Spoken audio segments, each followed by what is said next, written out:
Et salut internaute, ça me fait super plaisir d'être avec toi aujourd'hui. Et le sujet, c'est ça. Et là, ça va être la deuxième partie sur le cinéma japonais. C'est ça, avec tout ce dont j'ai pas parlé dans la première partie, tout simplement, et qui fait partie de la vidéo numéro 2. Donc, on va voir ça tout de suite. On peut pas parler de cinéma japonais, c'est clair, sans parler de Sony Shiba. Sony Shiba, il est super connu au Japon. C'est sûr que toi, tu dois le connaître parce que tu l'as vu dans Kill Bill. Je pense que c'est volume 1 ou volume 2. Je pense que c'est dans le volume 2. En tout cas, qui est sorti en 2001-2002 de Tarantino. Mais Sony Shiba, il a une énorme carrière japonaise, bien avant Tarantino. Et d'ailleurs, Tarantino avait voulu l'avoir dans son anthologie Kill Bill volume 1 et 2. A priori, il y aura un volume 3 qui sortirait parce qu'il est lui-même fan des films de Sony Shiba. Et si tu connais très bien Tarantino, tu verras que dans True Romance, le personnage qui est joué par Christian Slater, Terrence, je pense, quelque chose, je me souviens plus. Il est fanatique au début de BD, parce qu'il travaille évidemment dans un magasin de BD, et de Sony Shiba. Il va tout le temps au cinéma pour aller voir une soirée, 3 films de Sony Shiba. Donc on voit déjà clairement, c'était en 91 quand même, c'était un film de Tony Scott, mais qui était scénarisé par Tarantino. Donc on voit tout de suite déjà l'influence de Tarantino. Tarantino aimait beaucoup Sony Shiba. C'était pour lui une référence importante à faire dans son film, qui était True Romance. Donc Sony Shiba. Sony Shiba, en fait, il a commencé sa carrière. Sa première apparition au Japon, c'était en 66. Mais son premier vrai rôle, c'est Street Fighter en 1974. Je dis le titre en anglais parce que le titre en japonais, j'essaierai même pas. Désolé. Et Sony Shiba, en fait, il a inventé le personnage du Suraji. Je vais essayer de dire ça comme il faut. Ça, c'est l'homme de main tueur à gage. On pourrait à peu près traduire ça comme ça. Je ne sais pas si ça se traduit vraiment, mais on va dire que l'idée qui se rapprocherait le plus de ce mot-là, ça serait ça. Et c'est ça, c'est le spécialiste. En fait, c'est parce que il était fanatique de Bruce Lee, honnêtement. Sony Shiba. Et il adorait ce que faisait Bruce Lee. Puis il voulait créer comme un personnage de Bruce Lee à la japonaise. Sony Shiba, c'est avant tout un gars qui maîtrise excessivement bien aussi tout ce qui est karaté, kendo, etc. C'est un gars d'art martial au Japon. Il y avait même un grand maître avec lui qui le suivait partout. Donc c'était un gars qui était vraiment qui était maître là-dedans. Et c'est ça, il a créé ce personnage-là qui est un peu le Bruce Lee japonais. Donc Sony Shiba qui était hyper impressionné par ce que faisait, il était hyper, peut-être pas impressionné, non pas impressionné, voyons c'est un grand terme, mais adorait le travail de Bruce Lee, avait décidé de refaire ça à la japonaise. C'est une meilleure manière de parler, je pense. Refaire ça à la japonaise. Et il a créé ces personnages-là. Et donc des films de samouraï ultra violents, vraiment énormes. Et qui sont devenus, pour ceux qui sont des adeptes du cinéma japonais, des films qui sont des incontournables, les films de Sony Shiba. Film de samouraï, c'est un film de Sony Shiba, clairement. Il n'y a rien à dire. Il y a eu une sorte de carrière internationale, et là je parle de avant Kill Bill, avec de Tarantino. Il a joué dans Aigle de Fer 3 en 92. Je suis désolé, Sony Shiba, c'est un super mauvais film. Je pense que c'était même un direct DVD. Aigle de Fer 1 et 2, malheureusement, je les ai vus. C'était pas terrible, honnêtement. C'était vraiment pas terrible. Le 3, je l'ai vu aussi, mais je l'ai coupé parce que c'était horrible. Je les ai vus à l'époque avec Louis Gossett Jr., je me souviens, qui à l'époque avait des rôles dans ces films-là. C'est un acteur noir américain que j'aimais beaucoup. Très grand acteur pour moi de cette époque-là. J'aimais bien sa prestance qu'il avait à l'écran. C'est ça, il est malheureusement joué là-dedans, mais Aigle de Fer 3, c'est vraiment un navet, c'est énorme, c'est complètement horrible. Et après ça, il a joué aussi dans Fast and Furious Tokyo Drift en 2006. Donc ça, c'est de Justin Lin. Donc pour ceux qui sont fans de la série Fast and Furious, ce qui n'est pas nécessairement mon cas, mais ça c'est une question de goût. Parce que j'ai été chercher sur Wikipédia et c'est vrai que la mythologie de Fast and Furious est hallucinante. C'est hallucinant tous les personnages qui ont créé et comment toute la cohérence entre ces personnages-là, de film en film, se tient. C'est complètement fou. Mais j'ai pas été jusqu'à regarder les autres films. J'ai vu le 1 et le 2 m'a ennuyé. Donc le 1 m'a ennuyé partiellement, honnêtement. Le 2 m'a ennuyé complètement. Donc j'ai arrêté là la série. Peut-être que j'ai tort. Peut-être qu'il faudrait que je les reprenne un jour. Peut-être que j'essaierai à partir du 3 de voir qu'est-ce que ça donne. C'est sûrement intéressant. Je sais pas. j'en ai aucune idée. Donc je me prononcerai pas sur Fast and Furious.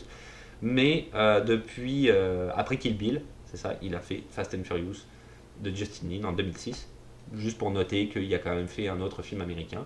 Mais Sonny Chiba reste connu au Japon pour ses films de samouraï ultra violents. Furio, je ne pouvais pas passer à côté de ce film-là. Furio en 1983, avec notamment David Bowie, Conti, je ne sais plus son prénom, honnêtement. T'as pas aimé? Ah non, je déteste. Oui, mais... J'adore David Bowie, puis je déteste. Ouais.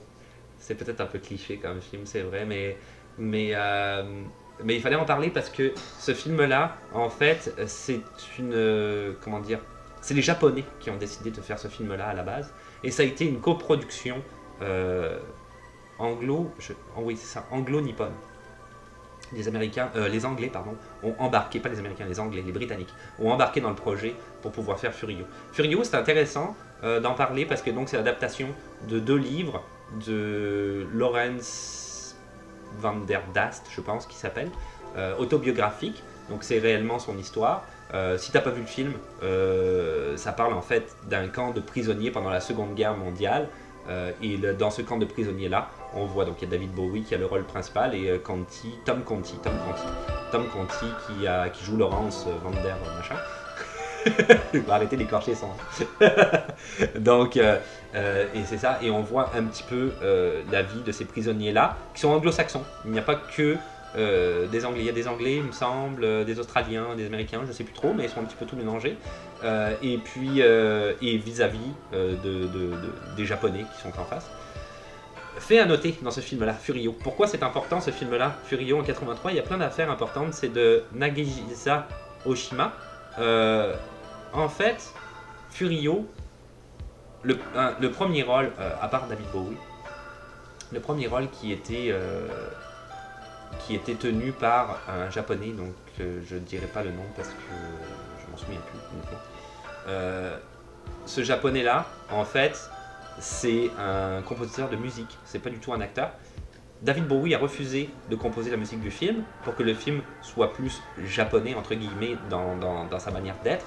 Et donc c'est en fait cet acteur-là qui est celui qui est le chef du camp, si tu as vu le film, qui est le chef du camp, qui lui en fait est un compositeur de musique qui composait la musique du film et qui a été pris pour jouer un des rôles principaux, puisque c'est le gars qui est en face de David Bowie, hein, c'est l'espèce de chef de camp au milieu. Phénomène aussi hyper important, c'est qu'à l'époque, il y a un jeune japonais qui s'appelait Takeshi Kitano, qui lui était un monsieur qui faisait des sketchs, dont j'ai oublié le nom, des sketchs comiques, ça a un nom en japonais, mais je me souviens plus exactement. Pardon? Oui, c'est ça. Comment t'as dit? Banzai, c'est ça. Donc il était professionnel là-dedans, mais il essayait quand même d'avoir une carrière d'acteur.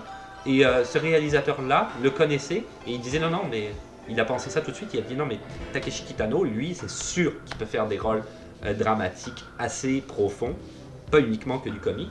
Et donc il a pris dans le rôle du premier caporal, qui est quand même très sadique, hein, il faut dire ce qu'il est dans Furio. Donc le premier chef qui punit, la plupart du temps c'est ça qu'il fait là, il punit pas mal les prisonniers, il les torture. Et donc c'est un rôle quand même qui est très fort et qui est quand même très difficile. Ma conjointe n'a pas trop aimé le film, c'est un film qui est très cliché, mais pourquoi je voulais en parler, c'est parce que c'est une initiative japonaise à la base, ce film-là. Et là-dedans on voit plein d'affaires, c'est ça, un petit peu spécial, comme je disais tout à l'heure, le premier acteur en fait c'est le compositeur du film, premier film de Takeshi Kitano.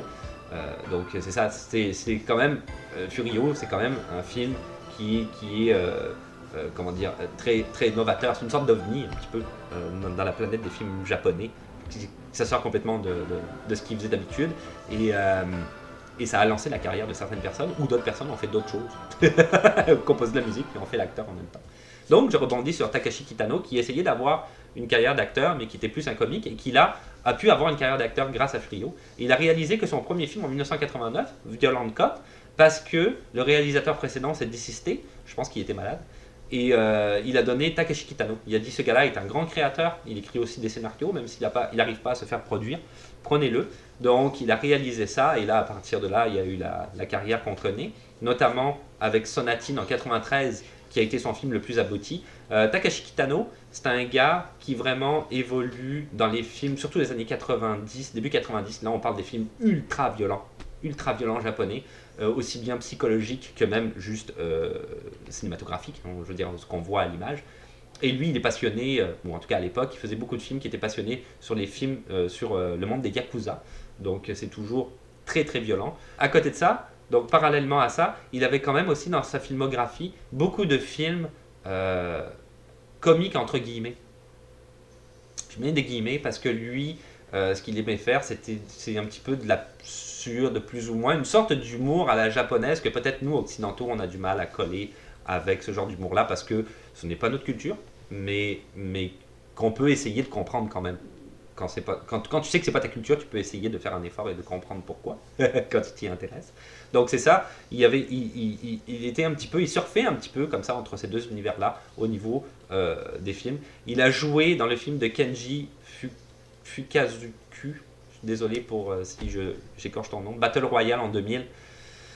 Un rôle important. Battle Royale, c'est un film d'anthologie, il y a eu une suite, mais Battle Royale, c'est énorme. C'est adapté d'une graphic novel, c'est gigantesque. Si t'as pas vu Battle Royale, faut que tu le vois, faut que ça fasse partie de ta filmographie. C'est sûr que ça a été repris depuis. C'est un film typiquement japonais. Ça a été repris depuis. C'est très graphique. C'est cette bande c'est assez drôle. Ils tirent au sort chaque année une classe de terminale qui décide d'aller perdre sur une île. Et là, ils ont droit à plein d'armes, tout ce que tu veux. Puis il faut absolument s'entretuer et c'est la règle. Et sinon, tu as un collier autour du cou qui explose si tu décides de ne pas participer. Elle n'a pas basé comme Hunger Games là-dessus ou un truc connu. Oui, c'est possible, oui. C'est possible qu'Hunger Games soit basé là-dessus. Très possible, oui, absolument. Et oui, ça ressemble beaucoup d'ailleurs maintenant que tu en parles. Et c'est ça, et le dispositif te fait éclater littéralement la tête si tu décides de sortir de l'île, de ne pas participer. Quand tu es dans l'île, c'est le dernier qui vit, qui gagne, et qui en fait a le droit de vivre. Et puis c'est tout, quoi. C'est terminé, ça termine là. Donc c'était un film qui était quand même très fort d'un point de vue de la violence, aussi bien psychologique que de la violence tout court que tu peux avoir dans le film. Très intéressant. Peut-être très repris depuis 2000, hein, ça fait quand même 18 ans. Très repris au niveau des scénarios, mais à l'époque c'était très nouveau. Donc si tu veux regarder le film, te remettre en contexte en disant regarde, c'était un des premiers films qui était fait de ce genre-là à l'époque, tu vas trouver ça formidable, c'est certain. Zaitoshi en 2003, ça c'est le meilleur succès commercial ever de Takashi Kitano. Très bon film, c'est très sympa, très violent. Le gars qui est un expert en maniement de sabre et autres, mais qui est complètement aveugle. C'est ça, c'est assez spécial, mais c'est pas parce qu'il est aveugle qu'il est pas doué. Donc le film est centré sur son personnage, super intéressant à regarder, j'ai beaucoup aimé, je te le conseille aussi, Zaitoshi, le meilleur film de Takashi Kitano jusque-là. Très rapidement, je parlerai des films d'horreur à la japonaise. Alors, les films d'horreur très rapidement, parce que le temps passe. Les films d'horreur, j'ai dit à la japonaise, les films d'horreur japonais, tout court, pas à la japonaise, japonais. On va arrêter de mal parler.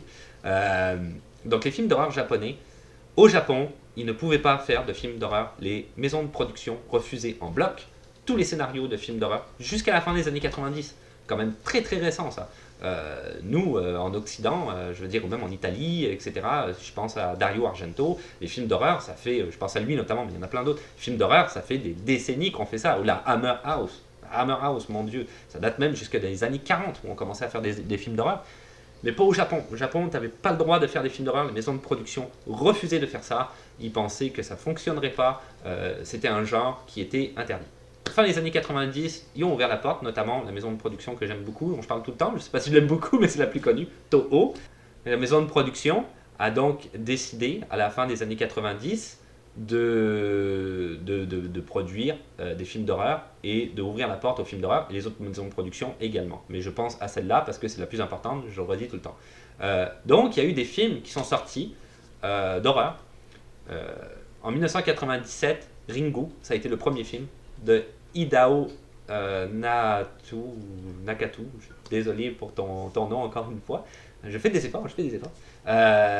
Donc il y a eu des remakes de tous ces films-là après aux États-Unis, The Ring, notamment 1, 2, etc., 3. Et parce qu'il y avait déjà eu Ringo qui avait été fait au Japon. Il y a eu aussi The Grudge, il y a eu The Cure, ce sont tous des films dont je pense de Kiyoshi Kurosawa qui n'a rien à voir avec Akira Kurosawa pour The Cure. Et tout ça, c'est des films en fait qu'on appelle J-horror, c'est-à-dire des films de fantômes japonais. C'est comme ça qu'eux-mêmes baptisent ça. Ce sont des films qui mettent en scène comment dire, l'horreur dans le psychologique, et tu verras toujours, ou tu verras souvent, c'est eux qui le disent, hein, c'est pas moi, hein, tu verras souvent dedans des madames avec les cheveux dans les yeux. Ça, c'est la manière un peu, comment dire, pour eux de définir le spectre même. Un esprit frappeur, un esprit qui est vengeur. Et c'est toujours une madame comme ça avec les cheveux devant les yeux, ou très souvent, et habillée de blanc. Pourquoi? Parce que c'est le costume funéraire. Au Japon, ils sont habillés en blanc. Donc, c'est pour ça qu'ils sont souvent habillés en blanc. Et Ju-on, c'est ça, The Grudge, Ju-on, je pense à ça parce que le réalisateur Takashi Shimizu, lui, a fait aussi les remakes aux États-Unis avec Sarah Michelle Gellar notamment. Il avait fait lui-même le remake. J'avais vu le film japonais, j'avais préféré le film japonais, mais j'avais trouvé le film américain très réussi, ceci étant dit. Très très réussi. Mais j'avais préféré peut-être un peu plus le japonais. Donc, ça a ouvert la porte à beaucoup de films d'horreur au Japon et j'ai trouvé que c'était une très très bonne chose, enfin pour eux, de pouvoir s'exprimer au niveau des films d'horreur, pourquoi pas, à la fin des années 90. Et ça a ouvert, évidemment, les Américains ont racheté tout ça en masse et ont fait plein de remakes. Il y en a beaucoup hein, qui ont été faits récemment, je ne savais même pas. Un truc qui s'appelait Pulsion ou je sais plus quoi, là. Non, c'était pas celui-là. En tout cas, il y avait des problèmes avec la lumière, puis il y avait des ombres qui venaient attaquer, puis il fallait pas qu'ils laissent la lumière allumée, là, je me souviens vaguement. Ça, c'est un film japonais à la base. Mais c'est un film américain là, que j'ai vu, mais je ne savais même pas. En fait, c'était un film japonais et ça, c'était un remake. Donc, c'est ça. Le film d'horreur au Japon, ça existe, c'est vraiment fort. Ken Watanabe.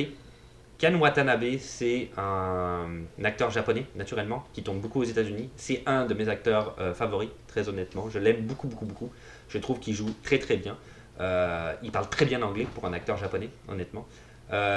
Ken Watanabe, son premier film, il l'a fait en 1984, hein, c'est quand même plus récent, quoique j'ai parlé de Takashi Kitano, c'est quand même assez récent aussi. On parle des années 80, on parle plus des années 50. Et son premier rôle américain, c'était dans Le Dernier Samouraï en 2003 avec Tom Cruise, d'Edward Zwick.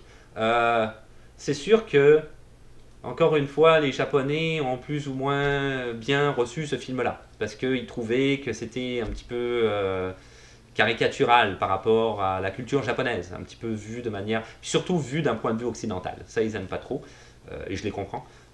Mais c'était son premier film notable aux États-Unis. Après ça, il a fait plein de films. Il a joué dans Batman Begins, notamment de Christopher Nolan, 2005, qui pour moi est un des plus grands films qui existent. Je parle pas des autres Batman, je parle vraiment du premier. Le premier, j'ai vraiment aimé ça. Parcours initiatique du personnage, comment il devient Batman à la fin du film et pas au début, et tout ses problèmes psychologiques par rapport à lui-même et tout ce cheminement pour essayer de comprendre qui il est. J'avais trouvé ça vraiment très intéressant. J'ai pas aimé The Dark Knight. Tout le monde a aimé The Dark Knight, pas moi. C'est un point de vue personnel. Puis le troisième, pire. J'ai détesté le troisième. C'était vrai au cinéma. J'ai détesté ce film-là. Mais The Dark Knight, j'ai pas aimé ça. Non, il n'y a pas de scénario pour moi là-dedans.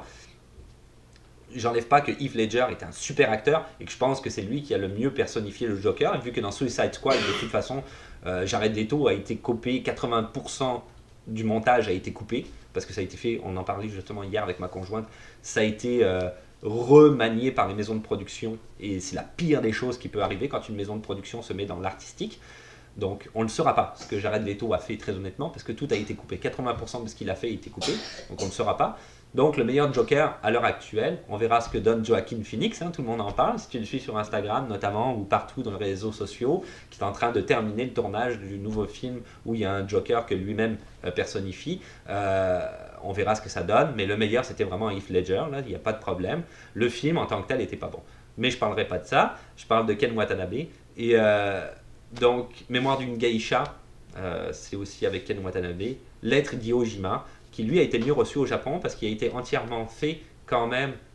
C'est Clint Eastwood hein, qui avait fait d'abord, il avait fait en 2 films. Il y avait eu un premier film, l'aspect américain, la bataille de cette espèce de colline-là sur une île, et puis la vision après japonaise qu'il ne pensait pas faire, puis qu'il a fait finalement en étant sur place. Et il n'y a que les Japonais dedans. Et ça parle japonais, 90% du temps. Donc, très très bon film, Lady Ojima, et qui a été très bien reçu au Japon aussi, contrairement aux autres que j'ai cités. Inception, qui est de Christopher Nolan, qui pareil, pour moi, fait partie des meilleurs films qui existent dans l'histoire du cinéma, dans mon histoire du cinéma à moi, dans mon top 10 à moi. Inception, j'ai beaucoup aimé ça. Ken Watanabe joue formidablement bien, il y a un des rôles principaux, il joue terriblement bien dans ce film-là, je l'aime beaucoup. Là, on voit vraiment toute la dimension qu'il peut avoir en tant que comédien, très très bon acteur.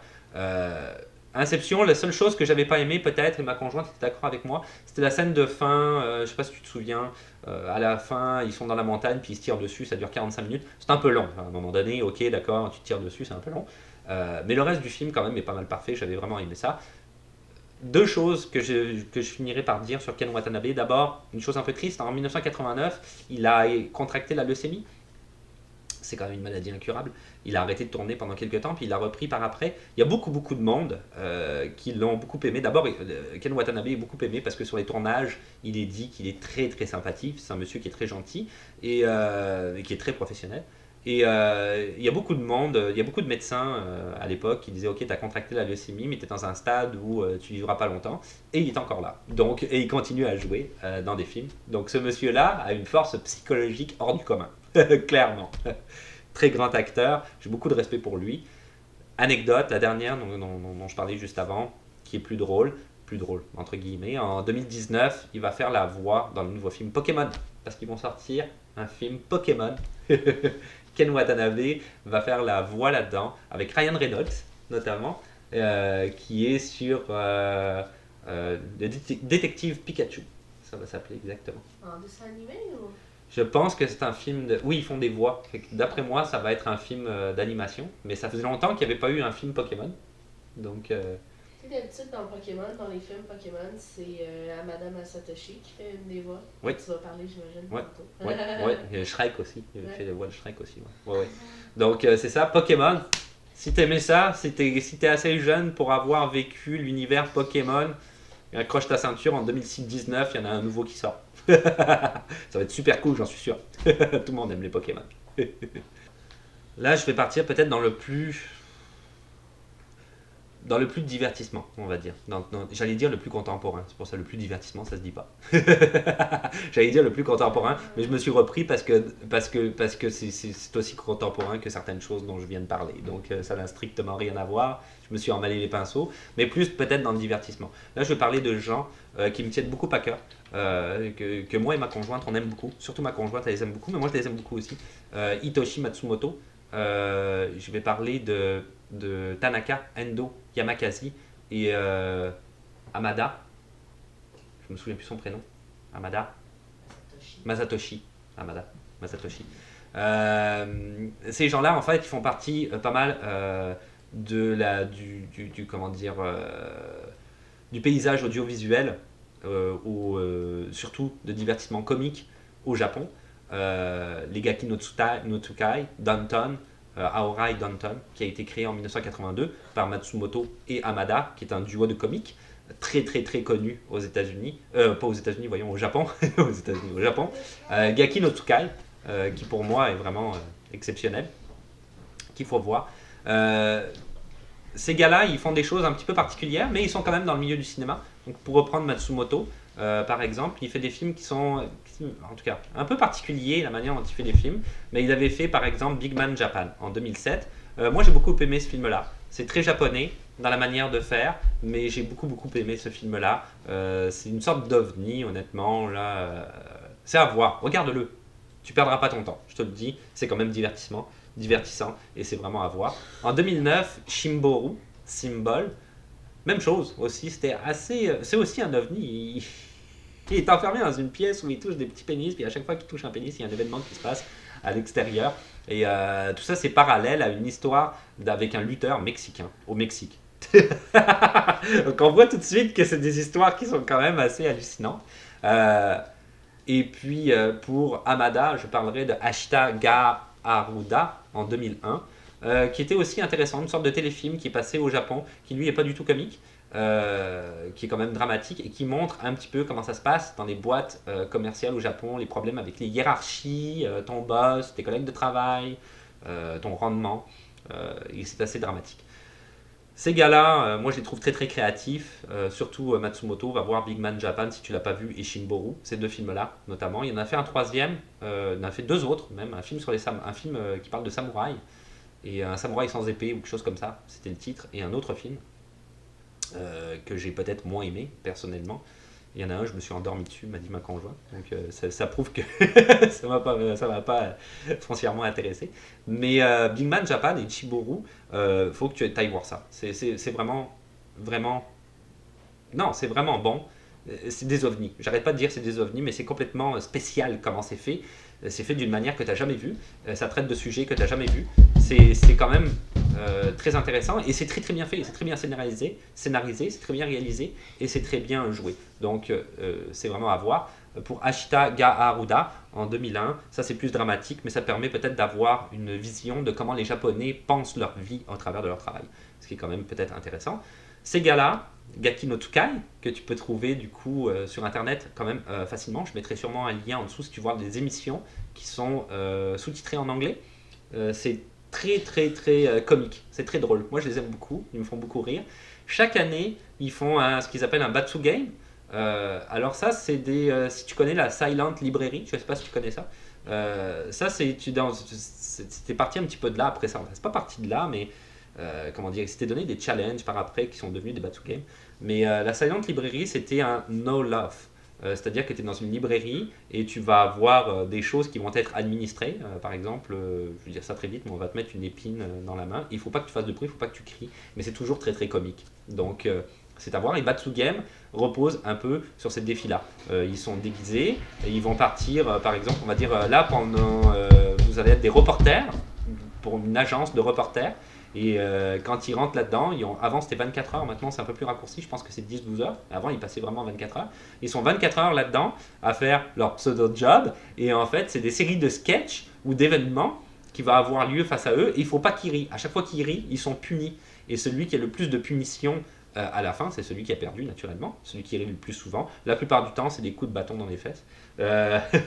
Ça, si tu connais pas, va voir, c'est super drôle. Moi, j'adore ça. Ils en font un par année. Ça sort tout le temps en fin d'année, donc ça sort pour Noël, le Nouvel An.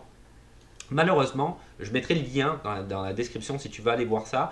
C'est vraiment vraiment cool à voir. Moi, j'aime beaucoup. C'est très long en plus, donc ça te permet de quand même voir beaucoup de contenu et de rire beaucoup. Si tu n'en connais pas, tu vas pouvoir voir les plus vieux, donc tu vas avoir beaucoup de contenu à voir.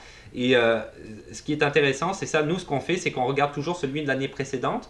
Parce que les gars qui font ça, je te mettrai le lien dans la description, je l'ai déjà dit, je le redis, ils mettent du temps à traduire quand même, hein. Ils mettent des sous-titres, et c'est quand même assez long à traduire tous les sous-titres. Donc c'est sûr que nous, on regarde celui de l'année précédente parce qu'il est complètement abouti. Donc on regarde à Noël, c'est un petit peu notre manière comment dire, une tradition de Noël. On passe un bon moment et on passe des grandes soirées à regarder ça et on mange bien et on boit un peu d'alcool et on rit et on est super heureux. Donc des Batsu Game.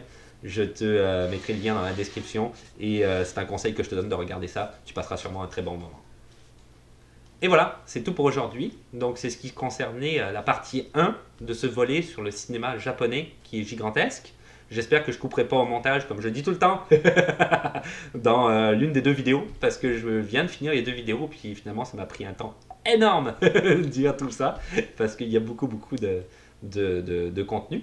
Donc regarde la partie 2. Quand j'aurai fini de la monter, il n'y a pas de problème. Tu pourras la regarder. Elle va venir après. Tu sais c'est quoi qu'il va y avoir sur la chaîne après la partie 1. Ça va être la partie 2. Ça va être la prochaine vidéo. Donc après, pour le reste, c'est comme d'habitude. Si tu veux laisser des questions, des suggestions ou des commentaires, même dans les commentaires, il n'y a pas de problème. Ça fait toujours plaisir. Je vais y répondre, il n'y a pas de souci. De mettre un petit pouce bleu. Parce que ça fait toujours plaisir aussi, de t'abonner, parce que c'est plus facile de savoir quand est-ce qu'une nouvelle vidéo va sortir. Et puis, on se retrouve à la prochaine.